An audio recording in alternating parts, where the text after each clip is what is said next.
안녕하세요. 김건우 목사입니다. 지난 수요일에는 시편 27편 말씀을 묵상하였는데요. 오늘은 이어지는 28편부터 10월의 마지막 날 묵상하게 될 39편까지 12편의 시편 모두를 짧게 묵상해 보고자 합니다. 때문에 오늘은 각 시편의 배경, 구조, 문맥 이런 것들을 생략하고 각 시편에서 몇 구절을 택하여 주시는 교훈과 은혜를 마음에 담도록 하겠습니다. 한 편만 다루기에는 아쉬움이 너무 크더라고요. 28편부터 39편까지 12편 중 11편의 저자는 다윗입니다. 34편에는 저자가 누구인지를 밝히는 표제가 붙어 있지 않습니다. 하지만 히브리어 성경의 헬라어 번역판인 70인 역은 토 다윗에게 속한 시라는 표제를 붙였기에 12편의 시 모두를 다윗이 썼다는 전제를 가지고 읽어도 될 것 같습니다. 오늘은 성경을 펴고 혹은 매일 성경을 펴고 본문을 살피며 들으시면 더 좋을 것 같습니다. 먼저 28편입니다. 다윗은 하나님께 부르짖는 기도로 이 시를 시작합니다. 1절 여호와여 내가 주께 부르짖으오니 나의 반석이여 내게 귀를 막지 마소서. 주께서 내게 잠잠하시면 내가 무덤에 내려가는 자와 같을까 하나이다. 내가 주의 지성소를 향하여 나의 손을 들고 주께 부르짖을 때에 나의 간구하는 소리를 들으소서. 28편은 개인적인 탄원시로 분류되는데요. 그는 악한 자들의 공격으로 말미암아 고통을 당하고 있었던 것 같습니다. 그래서 자신의 도움이 되시는 하나님께 부르짖었습니다. 하나님, 귀를 막지 말아 주십시오. 내 기도를 들어주세요. 하나님을 두려워하지 않는 악한 자들을 심판해 주세요. 그들의 행위를 되갚아 주세요. 그러한 간구로 시작된 28편은 6절에서 주님께서 자신의 기도를 들으셨음을 감사하는 찬양으로 바뀝니다. 여호와를 찬송하며 내 간구하는 소리를 들으심이로다. 여호와는 나의 힘과 나의 방패이시니 내 마음이 그를 의지하여 도움을 얻었도다. 그러므로 내 마음이 크게 기뻐하며 내 노래로 그를 찬송하리로다. 아멘. 다윗은 단지 기도의 중요성을 아는 사람이 아니라 기도하는 기도의 사람이었습니다.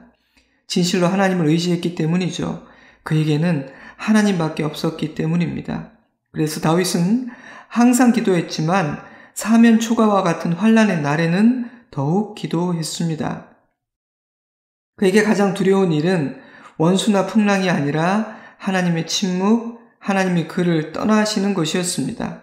하나님만이 그의 소망이었기 때문이죠. 그래서 시편 28편은 이렇게 끝이 납니다. 여호와는 그들의 힘이시오 그의 기름 부은 받은 자의 구원의 요새이시로다. 28편은 우리에게 주님을 의지하며 기도하는 자는 주님의 도움을 얻게 된다고 말합니다. 하나님은 기도하는 자의 힘이시오 구원의 요새시라고 선포합니다. 29편에서는 3, 4절 말씀을 읽어드리겠습니다. 여호와의 소리가 물 위에 있도다. 영광의 하나님이 우레소리를 내시니 여호와는 많은 물 위에 계시도다. 여호와의 소리가 힘 있으며 여호와의 소리가 위엄차도다. 아멘. 3절에서 9절 사이에서 여호와의 소리라는 표현은 7번이나 반복되고요. 하나님이 우레소리를 내신다라는 표현까지 합하면 8번이나 되죠. 여호와의 소리는 하나님의 위엄을 상징합니다. 하나님의 위엄과 영광 앞에 천지 만물은 무릎을 꿇고 복종하게 됩니다. 하나님은 세상의 주인이십니다. 그러니 그를 의지하며 그의 통치 안에 머무르는 하나님의 백성들은 안전합니다. 29편은 찬양시로 분류되는데요. 하나님의 위엄과 영광을 노래하는 시입니다. 감사, 회개, 간구의 시에 비해 하나님의 영광과 위엄을 선포하는 찬양시는 자칫 소홀히 하기 쉽습니다. 와닿지 않을 수도 있고요. 그러나 우리는 정기적으로 특히 환난과 시험이 닥쳐오는 순간 나의 하나님을 기억하고 높이는 찬양을 불러야 합니다. 그 하나님이 나의 하나님, 내 아버지, 내 편이심을 기억할 때 관점이 바뀌기 때문입니다. 그러면 그 풍랑이 아무리 거세고 마귀의 불화살이 아무리 뜨겁고 날카로워도 견딜 수 있고 승리할 수 있습니다. 그래서 29편은 이렇게 끝이 납니다. 여호와께서 자기 백성에게 힘을 주시며 여호와께서 자기 백성에게 평강의 복을 주시리로다. 아멘.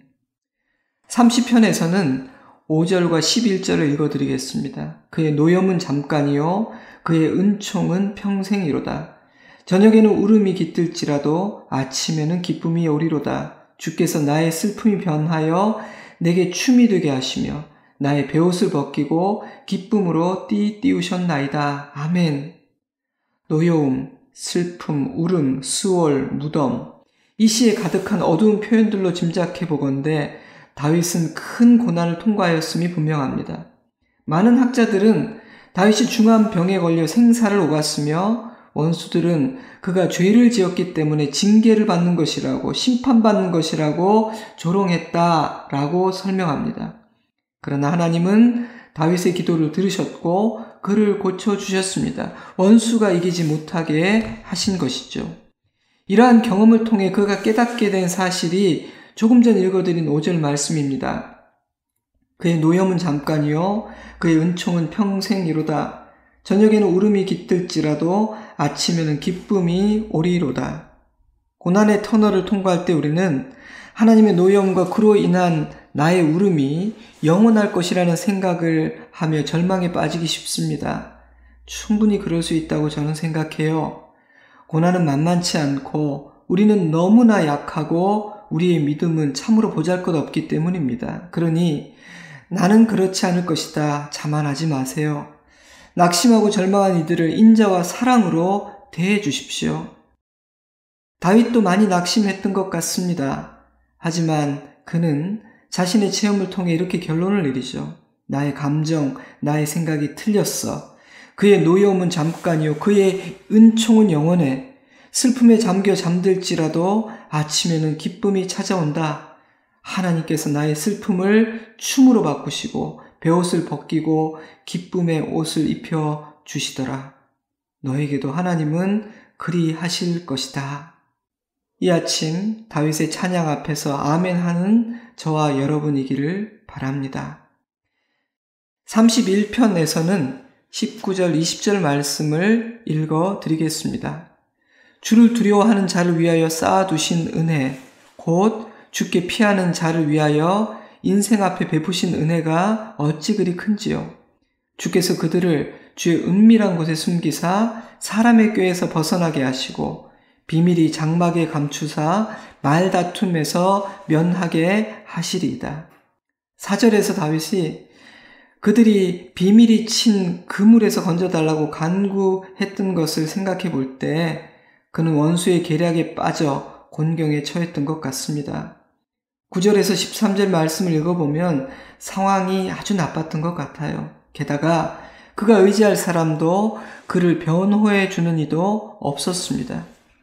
14절에서 18절을 읽어보면 다윗은 악한 원수들에게서 건져주시기를 기도할 뿐 아니라 하나님께서 그들과 싸워 내가 아니라 그들을 부끄럽게 하여 주시기를 기도합니다. 그들의 거짓되고 악한 입술을 쳐달라고 그들의 말에 대한 심판을 요청하죠. 그런 기도를 드려도 되는 걸까요? 시편에 의하면 됩니다. 시편에는 그런 기도가 많아요. 하지만 그러한 기도는 누군가를 저주하는 것과는 다릅니다. 19절 말씀에 의하면 그것은 주님께 피하는 행위요, 주님을 두려워하고 주님을 의지하는 행동입니다. 하나님은 그러한 자녀들의 기도를 들어주십니다. 때문에 31편은 이런 결론이자 권면으로 끝이 납니다. 너희 모든 성도들아 여호와를 사랑하라. 여호와께서 진실한 자를 보호하시고 교만하게 행하는 자에게 엄중히 갚으시느니라. 여호와를 바라는 너희들아 강하고 담대하라. 하나님은 모든 것을 보고 계십니다. 그리고 사람의 행위대로 갚으실 것입니다. 그러므로 우리는 여호와를 경외하고 주님의 선한 뜻을 따라야 할 것입니다. 우리 주님 곧 오십니다. 32편에서는 8절에서 10절 말씀을 읽어드리겠습니다. 내가 내 갈 길을 가르쳐 보이고 너를 주목하여 훈계하리로다. 너희는 무지한 말이나 노새같이 되지 말지어다. 그것들은 재갈과 굴레로 단속하지 아니하면 너에게 가까이 가지 아니하리로다. 악인에게는 많은 슬픔이 있으나 여호와를 신뢰하는 자에게는 인자하심이 두루리로다. 아멘. 하나님은 사랑하는 자녀들에게 내가 갈 길을 가르치고 훈계하겠다 말씀하십니다. 그때 맞아야만 말을 듣는 말이나 노새처럼 되지 않기를 바라십니다. 나중에 다루어 보고 싶은 본문입니다. 그래서 오늘은 말씀만 읽어드리고 넘어가겠습니다. 하지만 묵상해 봅시다. 혹시 나는 말이나 노새 같은 어리석고 무지한 자는 아닌가? 33편에서는 11절, 12절 말씀을 읽어드리겠습니다. 여호와의 계획은 영원히 서고 그의 생각은 대대에 이르리로다. 여호와를 자기 하나님으로 삼은 나라 곧 하나님의 기업으로 선택된 백성은 복이 있도다. 시인은 여호와의 말씀의 위엄과 권위, 하나님 계획의 완전성과 능력, 하나님 시야의 넓음과 지혜로움, 하나님의 힘과 강하심을 소리 높여 찬양합니다. 하나님은 전지전능하시며 천하 만물을 통치하시는 왕이시라고 노래합니다. 그 중에서도 이 11절 말씀이 참으로 든든하고 힘이 되었습니다. 사람의 눈에 이 세상과 나의 인생은 하나님의 뜻이 아닌 힘있는 인간들에 의해, 악한 세상에 의해 때로는 나를 해하려는 원수 마귀의 뜻대로 운영되는 것처럼 느껴집니다. 그러나 시인은 그렇지 않다고 반박합니다. 이 세상의 모든 것은 변하고 흔들리며 계획대로 되지 않지만 하나님의 뜻은 변하지 않으며 반드시 성취되고 영원하다는 것입니다. 하나님의 뜻대로 된다는 것이죠. 여러분은 이러한 시인의 선포에 동의하십니까? 주를 의지하는 나의 삶이, 기도하는 나의 삶이 사람의 손에, 원수의 손에, 세상의 풍조에 달려있는 것이 아니라 내 아버지의 손에 달려있음을 믿으십니까? 아멘이라는 고백이 나오나요? 만약 그러하다면 12절 말씀에도 아멘 할 수 있을 것입니다. 여호와를 자기 하나님으로 삼은 나라 곧 하나님의 기업으로 선택된 백성은 복이 있도다. 아멘. 34편은 감사의 노래이며 교훈과 권면을 담고 있는 마치 잠언과 같은 시편입니다. 저는 34편은 여호와를 경외하는 자가 누리는 복과 여호와를 경외하는 삶의 방식을 교훈하고 있다는 생각이 들었습니다. 내가 여호와를 경외하는 법을 너희에게 가르치리로다. 생명을 사모하고 연수를 사랑하여 복받기를 원하는 사람이 누구뇨? 내 혀를 악에서 금하며 내 입술을 거짓말에서 금할지어다. 악을 버리고 선을 행하며 화평을 찾아 따를지어다. 이 말씀에 의하면 여호와를 경외하는 삶은 추상적이고 종교적인 삶이 아닙니다. 여호와를 경외하는 삶은 구체적인 삶의 자리에서 나의 인격과 언어를 통해 드러납니다. 여호와를 경외하는지 아닌지는 종교적인 의식을 행하는 자리가 아니라 일상의 삶에서 드러난다는 뜻입니다. 그러므로 하나님께서 주목하시는 것은 우리의 일상적인 삶과 우리의 인격과 성품입니다. 13절 말씀에 의하면 하나님은 우리의 말을 주목하시고요. 화평을 중요하게 여기십니다. 8절입니다. 너희는 여호와의 선하심을 맛보알지어다. 그에게 피하는 자는 복이 있도다. 너희 성도들아 여호와를 경외하라. 그를 경외하는 자에게는 부족함이 없도다. 젊은 사자는 궁핍하여 줄일지라도 여호와를 찾는 자는 모든 것에 부족함이 없으리로다. 이 말씀은 여호와를 경외하는 자들이 누리는 복에 대한 말씀이에요. 그들에게 허락된 약속이죠. 그에게 피하는 자는 복이 있도다. 그를 경외하는 자에게는 부족함이 없도다. 저는 시편 23편이 생각났습니다. 여호와는 나의 목자시니 내게 부족함이 없으리로다.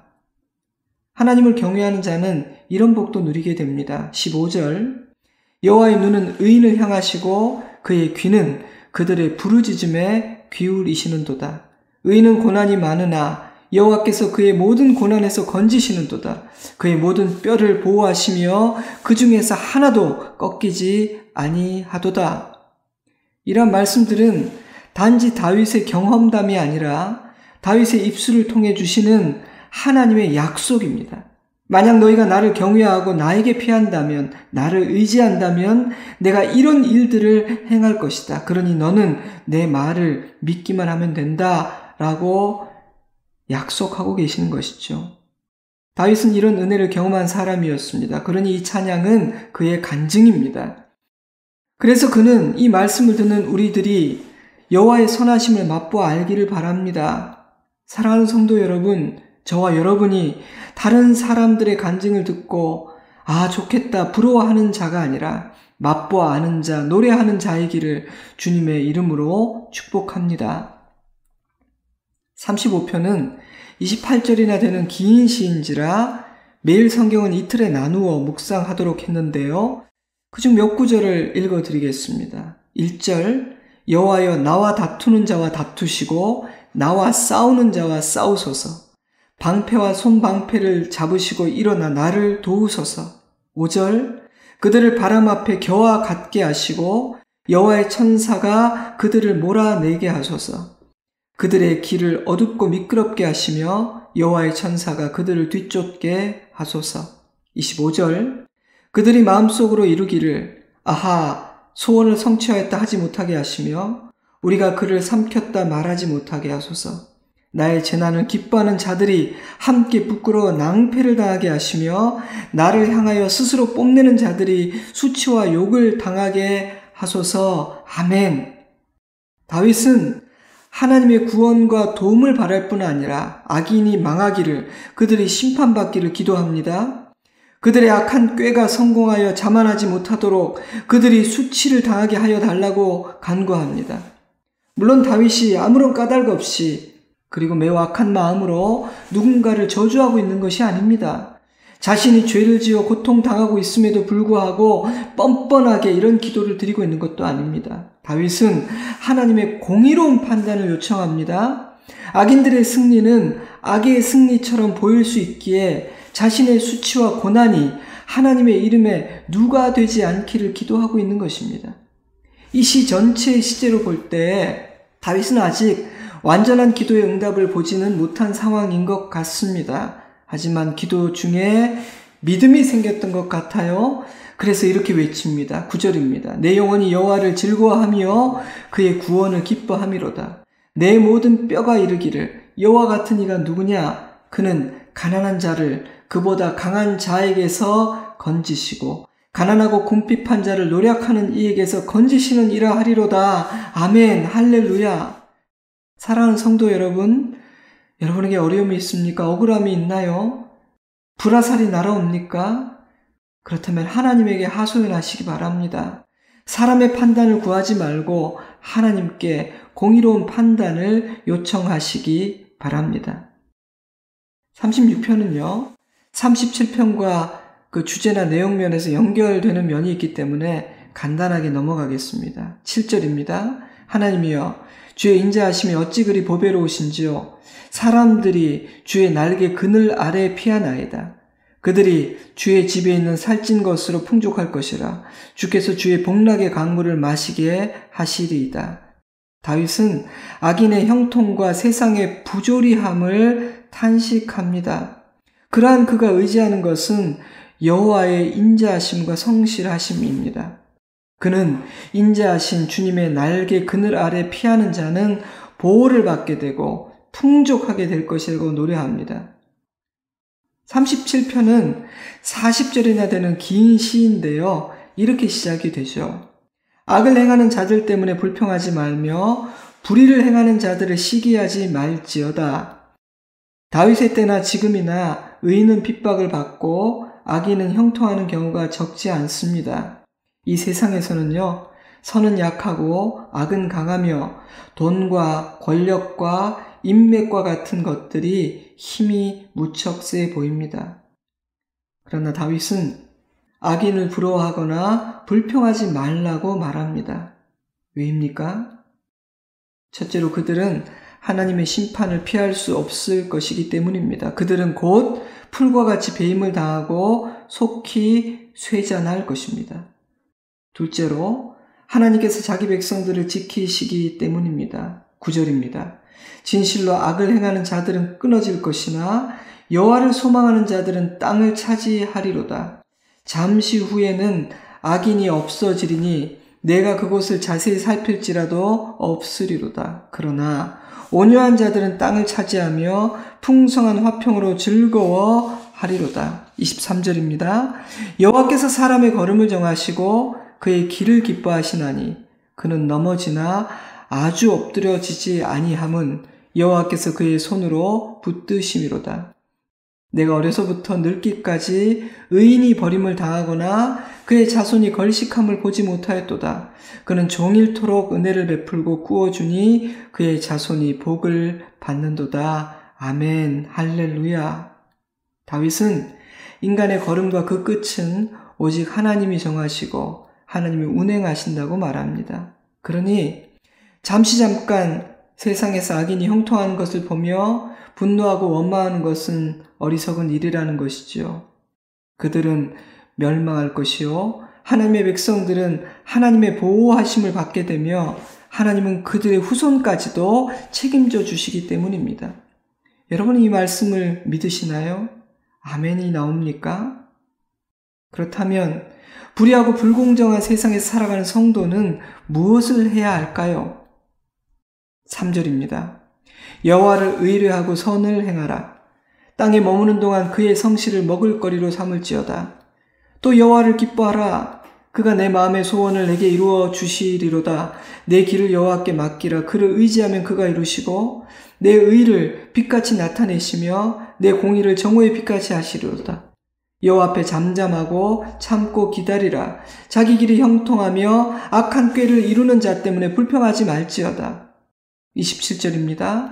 악에서 떠나 선을 행하라. 그리하면 영원히 살리니 여호와께서 정의를 사랑하시고 그의 성도를 버리지 아니하심이로다. 그들은 영원히 보호를 받으나 악인의 자손은 끊어지리로다. 아멘. 사랑하는 성도 여러분, 주님께서는 이미 모든 답을 주셨습니다. 약속하셨습니다. 선포하셨습니다. 이 말씀들을 다시 읽고 마음에 담아두면 좋겠습니다. 38편에서는 시작하는 구절과 마지막 구절을 읽어드리겠습니다. 1절입니다. 여호와여 주의 노하심으로 나를 책망하지 마시고 주의 분노하심으로 나를 징계하지 마소서. 주의 진노로 말미암아 내 살에 성한 곳이 없사오며 나의 죄로 말미암아 내 뼈에 평안함이 없나이다. 18절 내 죄악을 아뢰고 내 죄를 슬퍼함이니이다. 내 원수가 활발하며 강하고 부당하게 나를 미워하는 자가 많으며 내가 선을 따른다는 것 때문에 나를 대적하나이다. 여호와여 나를 버리지 마소서. 나를 멀리하지 마소서. 속히 나를 도우소서. 주 나의 구원이시오. 학자들은 다윗은 지금 중병을 앓고 있다고 생각합니다. 읽어보시면 왜 그렇게 생각하는지 아실 거예요. 게다가 그는 혼자입니다. 그의 대적들은 그의 고통을 기뻐할 뿐 아니라 따돌리고 있으며 조롱하고 있습니다. 그러한 고통 중에서 다윗은 자신의 죄를 발견하며 회개합니다. 그리고 주님께서 자신을 불쌍히 여겨 구원하여 주시기를 기도하고 있습니다. 다윗이 가장 두려워하는 것은 여호와께서 자신을 떠나시는 것입니다. 물론 다윗을 사랑하시는 하나님이 그러하실 리는 없지만 고통이 극심하고 자신의 죄악을 보게 되자 다윗은 낙심하고 자신이 없어진 거예요. 그럴 수 있다고 저는 생각합니다. 그러한 절망 한가운데에서 다윗은 하나님을 찾습니다. 하나님만이 그의 소망이시기 때문입니다. 그를 이해하고 그를 불쌍히 여겨 도와주실 수 있는 분은 오직 하나님 한 분이었기 때문입니다. 사랑하는 여러분, 저와 여러분도 하나님을 찾는 자이기를 바랍니다. 마지막으로 39편의 마지막 9절, 11절에서 13절 말씀을 읽어드립니다. 주께서 죄악을 책망하사 사람을 징계하실 때에 그 영화를 좀먹음같이 소멸하게 하시니 참으로 인생이란 모두 헛될 뿐이니이다. 여호와여 나의 기도를 들으시며 나의 부르짖음에 귀를 기울이소서. 나는 주와 함께 있는 나그네이며 나의 모든 조상들처럼 떠도나이다. 주는 나를 용서하사 내가 떠나 없어지기 전에 나의 건강을 회복시키소서. 자신의 죄에 대한 회개, 건강의 회복, 구원의 요청, 38편과 비슷한 느낌이 듭니다. 질병으로 인한 고통은 인간에게 참으로 버거운 것이며 간절한 기도의 제목이 된다는 사실을 알 수 있기도 합니다. 몸이 아파 병든 순간 시편에 기록된 기도들은 우리에게 도움이 됩니다. 그런데 39편의 건강 문제는 39편과는 조금 다릅니다. 38편이 중병으로 인한 고통이라면 39편은 나이 들어감에 따라 약해지는 육신의 한계로 인한 탄식입니다. 그래서 39편에는 인생에 대한 깊은 성찰이 담겨 있습니다. 1절을 보면 다윗은 자신의 입에 재갈을 먹이고 자신을 돌아보고 있습니다. 그는 인생의 덧없음을 묵상하고 있으며 자신의 죄를 회개하고 있습니다. 그러면서 건강의 회복을 구합니다. 우리는 모두 나이 들어가게 됩니다. 육신은 쇠해지게 되고 장기의 기능들은 떨어지게 되죠. 병에 취약해지게 되고 쉽게 다치게 되기도 합니다. 피할 수 없는 육신을 입은 인간이 걸어가야만 하는 과정입니다. 39편은 그러한 나그네 인생 여정을 살아가는 우리에게 어떠한 삶이 지혜로운 삶인지를 생각해 보라고 도전합니다.